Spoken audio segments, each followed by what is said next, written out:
یہ کہا جا رہا ہے جی کہ ابراہم ایکارڈ جو ہے اس کے تحت کوئی بہت بڑا بریک تھرو ہونے والا ہے. ابراہم ایکارڈ کو اگر کچھ عرب ممالک تسلیم کر لیں تو پھر پاکستان بھی اس میں شامل ہو جائے گا اور اسرائیل کو تسلیم کر لیا جائے گا. یہ ایک ٹاک آف دا ٹاؤن ہے پاکستان کے اندر کہ پاکستان اسرائیل کو ریکگنائز کرنے جا رہا ہے، اور اگر ہم اسرائیل کو ریکگنائز کر لیتے ہیں تو پھر آپ یہ دیکھیے گا کہ جناب مشکل پڑ جائے گی آپ کے لیے تو معاملات خراب ہو جائیں گے. مطلب ہم اس کرائسس کو سنبھال بھی نہیں سکیں گے. میں آپ کو مزے کی بات بتاؤں، ابراہیم اکارڈز کا بیسک مقصد یہ ہے کہ ہر ملک، اسلامی ملک جو ہے وہ اسرائیل کو ریکگنائز کرے. اب انہوں نے سب کو تیار کرنا ہے، اور اس میں انہوں نے پاکستان کو بھی یہ کہہ دیا ہے کہ دیکھیے اگر باقی مسلم ممالک کو ہم منوا لیتے ہیں تو آپ بھی تیار ہو جائیں.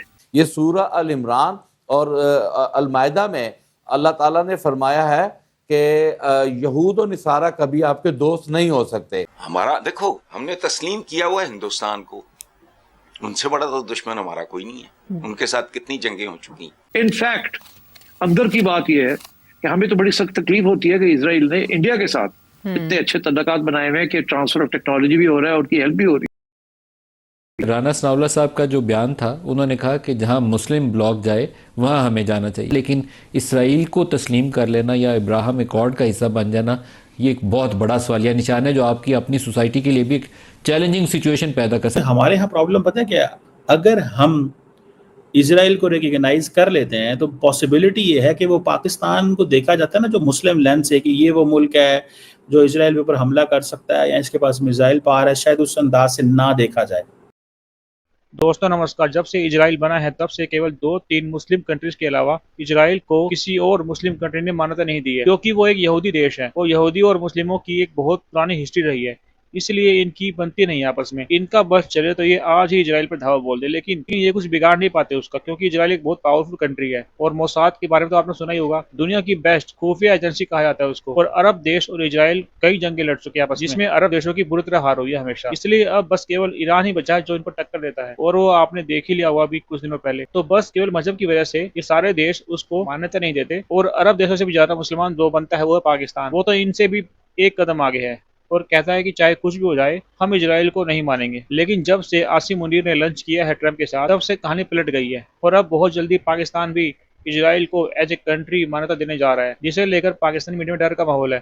کیونکہ اگر ایسا ہو گیا تو پاکستان میں ایسی قیامت آئے گی تو آپ سوچ بھی نہیں سکتے. یہ جتنے بھی وہاں پہ نیتا بنے گھومتے ہیں ایک بھی نہیں بچے گا. مطلب اتنی زیادہ ہیٹ ہے پاکستانیوں میں.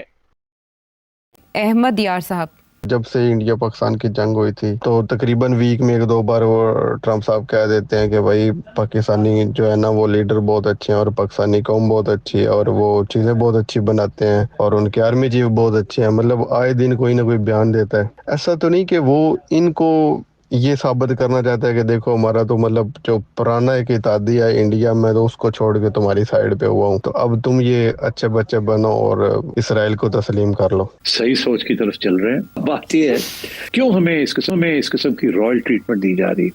یہی ڈونلڈ ٹرمپ ہے، جب کہ پہلی دفعہ آیا تھا تو کہہ رہا تھا پاکستان نے ہمارے ساتھ ڈبل کراسنگ کی ہے، ہم سے 20-30 ارب ڈالر لے لیے پچھلے 10-15 سالوں میں، اور ہمارے ساتھ ڈبل گیم کھیلتا رہا، ڈبل کراس کرتا رہا. اسے ہم بالکل اس پہ اعتماد نہیں. اور وہی ڈونلڈ ٹرمپ ہے جو آج آپ کی تعریفیں کر رہا ہے اور آپ کو آسمان پہ لے جا رہا ہے. کیا وجہ؟ میں آپ کے ساتھ پورا اتفاق کرتا ہوں کہ وہاں جو بات ہوئی ہے یہی ہوئی ہوگی اور کوئی ایکسپلینیشن نہیں ہے. ابراہیم اکارڈز کا بیسک مقصد یہ ہے کہ ہر ملک، اسلامی ملک جو ہے وہ اسرائیل کو ریکگنائز کرے، ڈپلومیٹک ریلیشنز اس کے ساتھ کھول دے، تاکہ یہ لڑائی جھگڑے ختم ہو کہ جی اسرائیل لیگل اینٹی ہے یا لیجیٹیمیٹ ہے. اور اس سلسلے میں انہوں نے پہلے 4 ممالک کو تیار کر لیا تھا، اور اس کے بعد اب انہوں نے سب کو تیار کرنا ہے.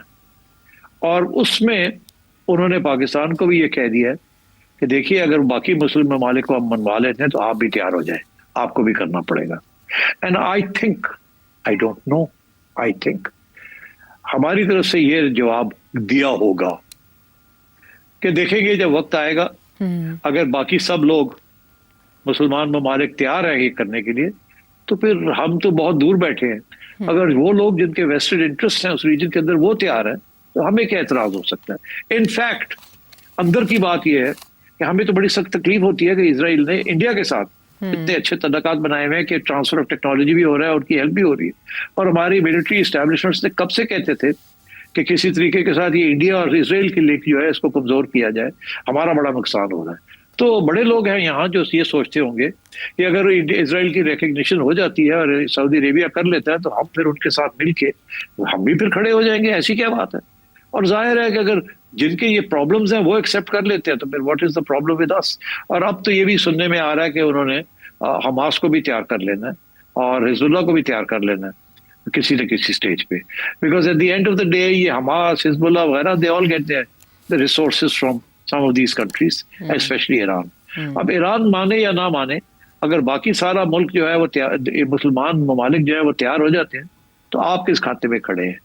دوستو اس وقت پاکستان کے اندر اور مڈل ایسٹ کے اندر ایک سوال بڑا جنم لے رہا ہے کہ کیا پاکستان جو ہے وہ سعودی عرب اور ترکی اور باقی ممالک کے ساتھ مل کے اسرائیل کو ریکگنائز کرنے جا رہا ہے؟ وہ جسے ایک لفظ بولتے ہیں نا ہم، یہ ٹاک آف دا ٹاؤن ہے، یہ ایک ٹاک آف دا ٹاؤن ہے پاکستان کے اندر کہ پاکستان اسرائیل کو ریکگنائز کرنے جا رہا ہے، اور اگر ہم اسرائیل کو ریکگنائز کر لیتے ہیں تو پھر آپ یہ دیکھیے گا کہ جناب مشکل پڑ جائے گی آپ کے لیے، تو آپ کے لیے تو معاملات خراب ہو جائیں گے۔ اگر یہ ہو گیا تو پھر پاکستان کے اندر ایک قیامت آ جائے گی، لوگ جو ہیں وہ ہر قیمت پہ سڑکوں پہ آئیں گے، لوگ سمجھیں گے کہ نہیں یہ ممکن نہیں ہے، ہم اسرائیل کو ریکگنائز نہیں کر سکتے۔ اور ویسے بھی کوئی بھی پاکستانی جو گورنمنٹ ہے وہ تو ظاہری بات ہے ساری کی ساری مشکل میں پڑ جائے گی۔ کوئی بھی حکومت جو ہے شاید وہ پھر سروائیو نہ کر پائے یہاں پہ، کیونکہ یہ یہاں پہ اس اسکیل کے پروٹیسٹ ہوں گے کہ شاید پاکستان سوچ بھی نہ سکے، کیونکہ پاکستان کے لوگوں کو دیکھیے، Pakistan is not like Saudi Arabia, Pakistan is not like UAE، Pakistan is not like all these countries. Pakistan کو بہت ٹف ٹائم مل سکتا ہے اس حوالے سے، لیکن بہت سارے لوگوں کو یہ کہنا یار ہماری اسرائیل سے کون سی لڑائی ہے؟ جب عرب ورلڈ جو ہیں جو چیمپئن ہیں ان ساری چیزوں کے، اگر وہ بات کرنے جا رہے ہیں اور نارملائز کرنے جا رہے ہیں تو ہمیں اس میں نہیں پڑنا چاہیے۔ یہ میں آپ کو بات بتاؤں، یہ چیز ڈسکس ہو رہی ہے اس وقت پاکستان کے اندر، بہت سارے حلقے اس کو ڈسکس کرتے ہیں۔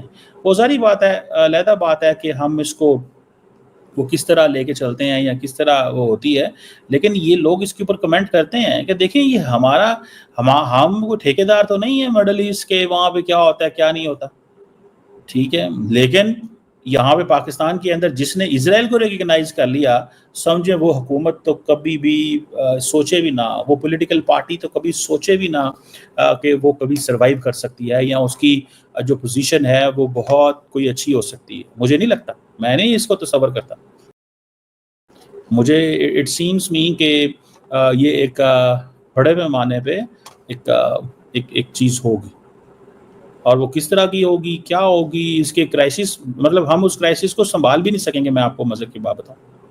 سو Pakistan should not get into that kind of debate at the moment. Pakistan کو ایسی کسی ڈیبیٹ میں نہیں گھسنا چاہیے۔